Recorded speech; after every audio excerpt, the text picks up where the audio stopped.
इधर बागेश्वर धाम के पीठाधीश्वर पंडित धीरेन्द्र कृष्ण शास्त्री फिर पदयात्रा करने जा रहे हैं।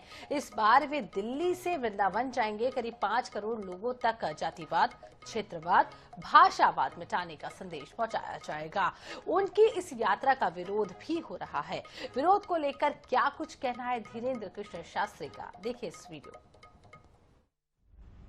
हिंदू एकता पर जोर, धीरेन्द्र शास्त्री फिर पदयात्रा की ओर। 7 से 16 नवंबर तक दिल्ली से वृंदावन तक पदयात्रा। विधर्मियों को फिर चेताया। यह तस्वीर पिछले साल नवंबर महीने की है। जात पात का भेदभाव मिटाने के लिए बागेश्वर धाम के पीठाधीश्वर पंडित धीरेन्द्र कृष्ण शास्त्री ने 155 किलोमीटर की पदयात्रा निकाली थी। ये पदयात्रा छतरपुर से ओरछा तक की थी।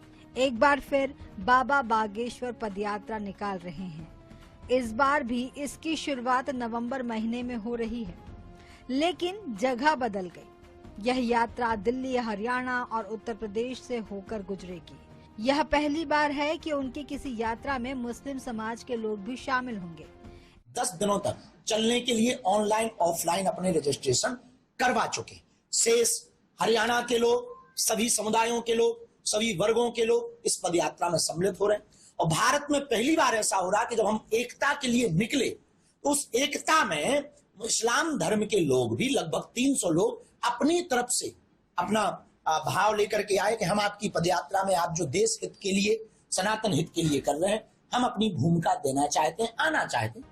इधर भीम आर्मी और दलित पिछड़ा समाज संगठन धीरेन्द्र शास्त्री की सनातन हिंदू एकता पदयात्रा के विरोध में आ गया है। दलित और पिछड़ा समाज के संगठन के राष्ट्रीय अध्यक्ष दामोदर यादव का कहना है कि यह यात्रा देश के संवैधानिक ढांचे, धर्मनिरपेक्षता और सामाजिक सौहार्द को भंग करने वाली है।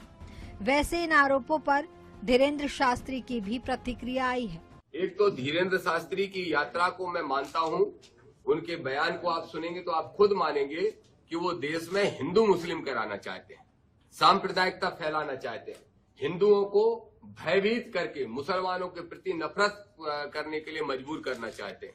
ये यात्रा पूरी तरह से सांप्रदायिक है, देश के ताने बाने को, समाज को तोड़ने वाली है। ये मैं आपको स्पष्ट करना चाहता हूँ। हमें उनके बारे में किसी भी विषय का पता नहीं है। उन्होंने विरोध किया, हमने वो वीडियो देखा, हमें इससे कोई बुराई भी नहीं है। सबको अपनी अपनी बात कहने का अधिकार है, सबको अपने अपने हिसाब से अपनी बात रखने का अधिकार है।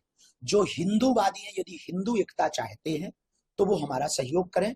यदि हिंदू एकता नहीं चाहते हैं तो आप हमारा सहयोग ना भी करें, कोई दिक्कत, हम उनको जवाब नहीं देंगे।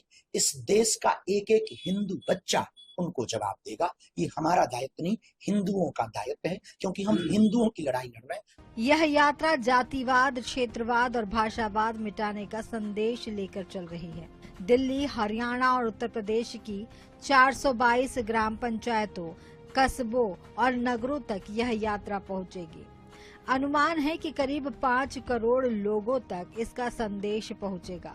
धीरेन्द्र शास्त्री पहले ही साफ कर चुके हैं कि यह पदयात्रा राजनीति से प्रेरित नहीं है। उन्होंने इसे सभी पार्टियों के लिए बताया है।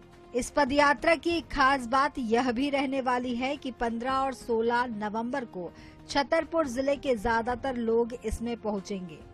छतरपुर से INS 24/7 के लिए विनोद मिश्रा की रिपोर्ट।